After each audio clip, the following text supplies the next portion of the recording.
আমাৰ যি সময়ত জুবিন গাৰ্গ ডাঙৰীয়াৰ বা জুবিনৰ মৃত্যুৰ পিছত আমি SIT গঠন কৰিছিলোঁ, কিন্তু আমাৰ ৰাজ্যৰ কেইবাজনো ব্যক্তিয়ে আৰু ৰাজনৈতিক দলে আমাক হেঁচা দি আছিল যে অসম পুলিচে ছিংগাপুৰত গৈ তদন্ত কৰিবলৈ।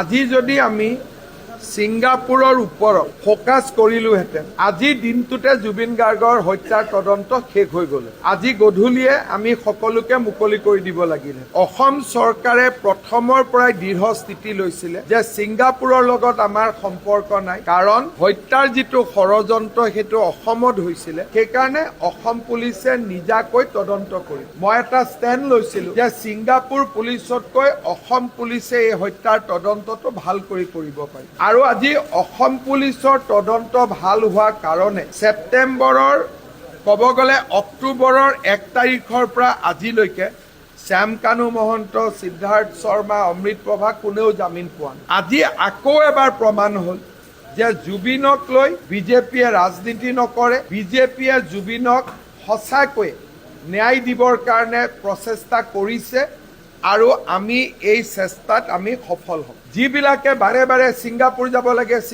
যাব লাগে, আজি মই ভাবোঁ যে তেওঁলোকৰ চকু মেল খাব যে আচলতে আমাৰ তদন্ত প্ৰক্ৰিয়া তেওঁলোকে ব্যাহত কৰাৰ বাবে চেষ্টা কৰিছিল আৰু অসম পুলিচক ছিংগাপুৰৰ ফালে পোনাই দিছিলে যাতে আমি জুবিনক ন্যায় প্ৰদান কৰিব নোৱাৰোঁ। আজি আপোনালোকে মনত ভাবক, অসম পুলিচে যদি ছিংগাপুৰ কৰি থাকিলেহেঁতেন আজি আমাৰ কি অৱস্থা হ'ল। সেইকাৰণে মই মোৰ ৰাস্তাত অটল হৈ থকাৰ কাৰণে, অবিচল হৈ থকাৰ কাৰণে আজিও জুবিনৰ হত্যাকাৰী এজনেও জামিন পাব সক্ষম হোৱা নাই। আৰু যদি আমি ফেচবুকত যিসকলে লিখে বা যিসকলে আমাক বেয়া পায়, জুবিনক ভাল নাপায়, আমাক বেয়া পায়, ইয়াত কেটেগৰী দুটা আছে, জুবিনক ভাল পোৱা আৰু আমাক বেয়া পোৱা। আমাক বেয়া পোৱা মানুহখিনিয়ে হত্যাৰ তদন্তৰ যি মূৰ লোৱাব খুজি ছিংগাপুৰৰ ফালে পঠিয়াই দিলেহেঁতেন আজি আমি মূৰত হাত থৈ বহি থাকিব লাগিলে। ভগৱানে আৰু এটা ষড়যন্ত্ৰ বিফল আৰু ভগৱানে আমাক সহায় কৰিলে যে জুবিনে ন্যায় পাওক। আজি অন্ততঃ 6 মাহ হৈ গ'ল, অক্টোবৰ, নৱেম্বৰ, ডিচেম্বৰ, জানুৱাৰী, ফেব্ৰুৱাৰী, মাৰ্চ মাহ হৈ গ'ল, 6 মাহ এজনেও জামিন পাব সক্ষম হোৱা নাই। গতিকে আপোনালোকে চিন্তা কৰক, আকৌ এবাৰ পুৰণা ফেচবুক পোষ্টবিলাক উলিয়াওক, কেনেকে ছিংগাপুৰ কৰি আমাক পাগল কৰি দিয়াৰ কাৰণে। আমাৰ যি সময়ত জুবিন গাৰ্গ ডাঙৰীয়াৰ বা জুবিনৰ মৃত্যুৰ পিছত আমি SIT গঠন কৰিছিলোঁ, কিন্তু আমাৰ ৰাজ্যৰ কেইবাজনো ব্যক্তিয়ে আৰু ৰাজনৈতিক দলে আমাক হেঁচা দি আছিল যে অসম পুলিচে ছিংগাপুৰত গৈ তদন্ত কৰিবলৈ।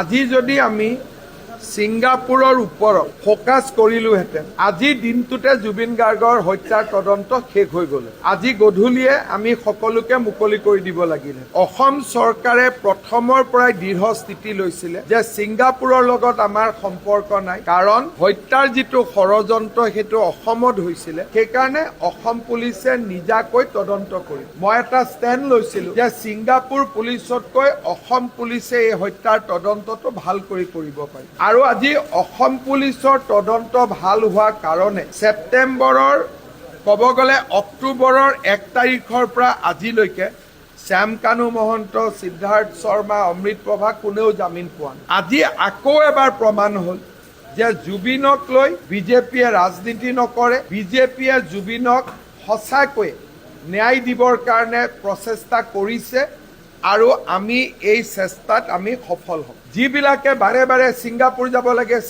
যাব লাগে, আজি মই ভাবোঁ যে তেওঁলোকৰ চকু মেল খাব যে আচলতে আমাৰ তদন্ত প্ৰক্ৰিয়া তেওঁলোকে ব্যাহত কৰাৰ বাবে চেষ্টা কৰিছিল আৰু অসম পুলিচক ছিংগাপুৰৰ ফালে পোনাই দিছিলে যাতে আমি জুবিনক ন্যায় প্ৰদান কৰিব নোৱাৰোঁ।